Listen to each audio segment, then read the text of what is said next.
کیا یہ پاسبل ہے کہ ہر طرح کے شک شبے کو دور کرنے کے لیے جو اپوزیشن بار بار شک کا اظہار کرتی ہے کہ ہیک ہو سکتا ہے, ٹیمپر ہو سکتی ہے, دھاندلی ہو سکتی ہے, اس کو دور کرنے کے لیے ہیکرز کو موقع دیا جائے کہ اس کو ہیک کر کے دکھائیں؟ اگر ہیک نہ کر پائے تو میرا خیال ہے اپوزیشن کے پاس کوئی جواز نہیں رہے گا اس کو رد کرنے کا.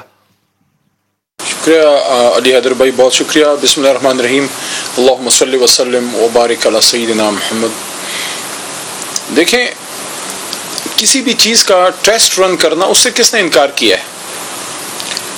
مسئلہ تو اپوزیشن کے ایٹیچیوڈ کا ہے. ہم نے تو یہ نہیں کہا کہ آپ اس کو, یعنی کہ ہم تو چاہیں گے کہ جو چیز ہم جو انیشیٹ کرا رہے ہیں, جو پھر اس کو پروسیس الیکشن کمیشن نے کرنا ہے, کیونکہ ان کا مینڈیٹ ہے, ان کی جورسڈکشن ہے, کون سی مشین لینی ہے, کہاں سے لینی ہے, کتنے پیسوں میں لینی ہے, ان کا کام ہے. ہمیں صرف اتنا انہیں بتانا ہے بھائی اس پہ اتنا خرچہ آنا ہے, وہ حکومت نے اس کو بجٹ میں سے پیسے دے دینے. لیکن اس کو ٹیسٹ رن کرنا, اس کو فل پروف بنانا, اس کو سائنٹیفکلی ہر لحاظ سے جو ہے ہر لحاظ سے سیف کرنا, اس سے کون کار کر رہا ہے؟ اس کے لیے تو ہماری پوری سائنس اینڈ ٹیکنالوجی کی منسٹری اور سارا حکومت کا جو آپ کا جتنی کیپیسٹی بلڈنگ نیٹ ورکنگ ہے سارا موجود ہے. لیکن جب اپوزیشن یہ بات کرتی ہے کہ یہ رگ کرنے کے لیے, تو that is a non starter. اچھا علی بھائی, مجھے ایک اور بات بتائیں. Let's be a devil's advocate. جی, let's take it the other way around. جی جی, نہیں کرتے جی, نہیں بناتے, نہیں لاتے ای وی ایم. جی, کوئی ضرورت نہیں ہے اوورسیز پاکستانیز کو ووٹ میں لانے کے لیے, ہمیں صرف ان کا پیسہ چاہیے, ہمیں ان کو حکومت میں اسٹیک ہولڈر نہیں بنانا. Okay, let's go to the old system. تو کیا وہ ٹھیک ہے؟ اولڈ سسٹم میں کوئی سب سے بڑی چیخیں تو اپوزیشن کی نکلی, ہمارے ان دوستوں کی. تو پھر مجھے ایک اور بات کا جواب دے دیں. اگر یہ سیریس ہیں, اگر یہ سیریسلی پاکستان کے الیکٹورل پروسیس کو فل پروف بنانا چاہتے ہیں کہ کوئی اس کو رگ نہ کر سکے, نہ ووٹنگ کے ٹائم پہ, نہ ووٹنگ کے بعد, نہ ووٹنگ سے پہلے, تو پھر ان سے کبھی یہ تو پوچھ لیں. آپ ماشاءاللہ زبردست آپ اینکر ہیں اور ہر طرح کے لوگوں کو آپ گھیر لیتے ہیں. ان سے یہ پوچھیں کہ آپ کو بڑی شکایت ہے, آپ کے پاس آپ کے ساتھ بڑی دھاندلی ہو گئی ہے. 3 سال میں ایک 2 پیجر ڈرافٹ انہوں نے بنایا, 2 پیجر ڈرافٹ جو قومی اسمبلی میں ایک پرائیویٹ ممبر بل کے طور پہ لے کے آ سکیں, یا ہماری کسی پارلیمانی کمیٹی میں پیش کرنے کے حضور یہ ہم سمجھتے ہیں ہمارے ساتھ زیادتیاں ہوئی ہیں.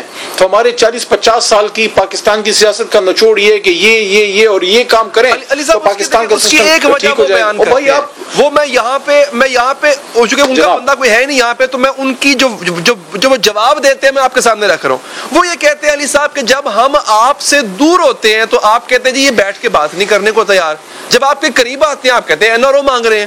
وہ کہتے ہیں ہم کریں تو کریں کیا, آپ کے قریب آئیں تب بھی مسئلہ, آپ سے دور جائیں تب بھی مسئلہ. اور آپ نے ایک طرح سے تاثر یہ ہے کہ آپ نے دھتکار کے رکھا ہوا ہے اپوزیشن کو. بالکل غلط بات ہے, بالکل غلط بات ہے. جب انہوں نے کہا کہ ان کے ساتھ دھاندلی ہوئی, آر ٹی ایس بیٹھ گیا اور جناب یہ ان کو جو ہے الیکشن چوری ہو گیا تو ووٹ چوری ہو گیا, اور یہ ہو گیا تو ووٹ کو عزت دو. یہ جو 575 قسم کے لاز لوگ لے کے آتے ہیں. آج بھی پرائیویٹ ممبر ڈے تھا, اور بائی دا وے بتا دوں کہ آج بھی پرائیویٹ ممبر ڈے جو حکومتی ڈے نہیں ہوتا, اس کو آج ایک بار پھر اپوزیشن نے سیبوٹاج کیا, وہاں پہ جو ہے کورم پوائنٹ آؤٹ کیا تاکہ پرائیویٹ ممبرز اپنے بل نہ لے کے آ سکیں. یہ جو بل یہ لے کے آتے ہیں, یہ کوئی حکومت ان کو دعوت دے کے گئی ہوتی ہے؟ ہم نے تو مانا ہی نہیں نا کہ ہم نے دھاندلی کی ہے. اس نقطے پہ تو ہم ان کے ساتھ ہیں ہی نہیں. یہ کہہ رہے ہیں ہم نے دھاندلی کروائی ہے یا کی ہے یا پتہ نہیں کچھ ہوا. تو پھر ان کا ڈرافٹ کدھر ہے؟ 3 سال میں ان کی طرف سے کوئی لیجسلیٹو میجرز, کوئی ریکمنڈیشنز, نتھنگ ڈوئنگ. اس کا مطلب یہ ہے کہ یہ چاہتے یہ ہیں کہ نہ کوئی نیا سسٹم آئے, نہ پچھلا سسٹم ریفارم ہو, بس ان کو کہیں سے انڈر اینڈ ڈیل مل جائے, کوئی ڈیل ان کو دے دے بس. دونوں کو کوئی ڈیل کی شاید توقع ہے, کیونکہ یہ جو ابھی سینٹ کی اسٹینڈنگ کمیٹی میں بھی جو یہ ڈسکس ہوا, جو نیچے سے قومی اسمبلی کا پاس ہو کے گیا تھا, وہاں پہ اس پہ تھوڑی ڈیبیٹ کی گئی, وہاں بھی ان کا کوئی ڈرافٹ نہیں آیا. اب یہاں پہ ایک سوال اور اٹھتا ہے, اور بصد احترام الیکشن کمیشن آف پاکستان سے, کہ اپوزیشن تو چلو سیریس ہی نہیں ہے صاف شفاف الیکشن میں. ہمارے الیکشن کمیشن کا تو یہ مینڈیٹ ہے. ہم نے ایک سجیسٹ کیا کہ الیکٹرانک ووٹنگ مشین ہونی چاہیے, اوورسیز پاکستانیز کو ہم اس میں لے کے آئیں, اور بھی بہت سی ریکمنڈیشن ہے کہ سسٹم کو کیسے ہم ٹھیک کریں. اس میں کچھ غلط بھی ہوں گی, ٹھیک ہے نا, جو غلط ہوگی اس کو ٹھیک کر دیں گے. ویئر آر دیئر ریکمنڈیشنز, ان کی ریکمنڈیشنز کدھر ہیں؟ یہ بڑا اہم سوال ہے, جو اس کا رسپانسبل ہے کہ پاکستان میں صاف شفاف election who. Next time when I will have guest from PMLN. یہ بڑا اہم سوال ہے کہ آپ کوئی ڈرافٹ چھوڑیں, کوئی ایک آدھی تقریر بتا دیں, کوئی تحریر بتا دیں جو آپ کی طرف سے آئی ہو. اچھا وہ یہ کہتے ہیں جناب کہ آپ بھی بغیر مشاورت کے آپ جو ہے وہ بل پاس کروا لیا کرتے ہیں, وہ علیحدہ بحث ہے. آخر میں علی محمد صاحب سر, یہ اب چونکہ گورنمنٹ نے اعلان کیا تھا 10 لاکھ روپے انعام کا, اس کا مطلب ہے کہ وہ اپنی طرف سے تمام پاسبلٹیز اس مشین کو ٹیمپر یا ہیک ہونے کی وہ ٹیسٹ کر چکے ہیں, تبھی انہوں نے انعام کا اعلان کیا ہے. تو سر اگر کوئی شخص دعویٰ, کہ میرے پاس جو پہلے صاحب آئے تھے وہ دعویٰ کر کے گئے ہیں, پاسبلٹی ہو سکتی ہے ایسی ارینجمنٹ کہ وہ جو ہے وہ اس مشین کو ہیک کرنے کی کوشش کریں, اور کیا گورنمنٹ فیسیلیٹیٹ کرے گی اگر چونکہ گورنمنٹ نے دعویٰ کیا ہوا نا سر, انعام بھی رکھا ہوا ہے اس پہ؟ علی بھائی دیکھیں, let's make it a serious business, کیونکہ we are talking about 22 crore عوام جنہوں نے الیکشن میں جانا ہے 2023 میں, 2 سال بعد. میں سمجھتا ہوں کہ ایگزیکٹلی ہر کوئی اپنا اپنا رول پلے کرے. الیکشن کمیشن ہمارے لیے انتہائی محترم ہے. ہمارا کوئی ارادہ نہیں ہے کسی ادارے سے لڑنے کا. ہمارا ادارہ ہے, اس نے الیکشن کرانا ہے, اس کے نقصان سے پاکستان کا نقصان ہے, لیکن ہم یہ چاہتے ہیں کہ سسٹم ریفارم ہو. آپ جو بات کریں ہیکرز کو اپرچونٹی دے, اپوزیشن سیریس ہو. الیکشن کمیشن ہمارا الیکشن کمیشن ہے, ہم اس کی کیپیسٹی بلڈنگ کرائیں گے, جتنی کو سہولت چاہیے ہم ان کو دیں گے.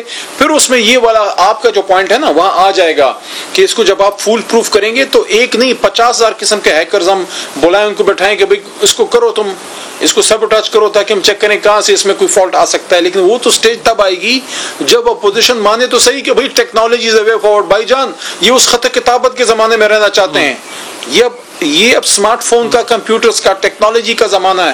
میں آپ سے بالمشافہ بات کر رہا ہوں لیکن میں آپ سے کوسوں دور ہوں. یہ کیوں ہے؟ یہ ٹیکنالوجی ہے. علم سے, ٹیکنالوجی سے منہ نہ موڑیں, اس کو گلے لگائیں, اس میں جو سقم ہے اس کو نکالیں. اور آخری بات علی بھائی, we are not reinventing the wheel, it's about choice. اگر آپ نے EVM سے کرنا ہے, 1 درجن قسم کی مثالیں موجود ہیں کہ کون سے ملک سے کون سی آپ نے سسٹم لے کے آنا ہے. اپنا بنائیں لیکن ادھر سے گائیڈنس لے لیں. اگر نہیں بنانا تو پھر 100 بہانے موجود ہیں. وہ کہتے ہیں کہ نیت بد بانا بسیار, اگر نیت ہی نہیں ہے تو بہانے بے شمار.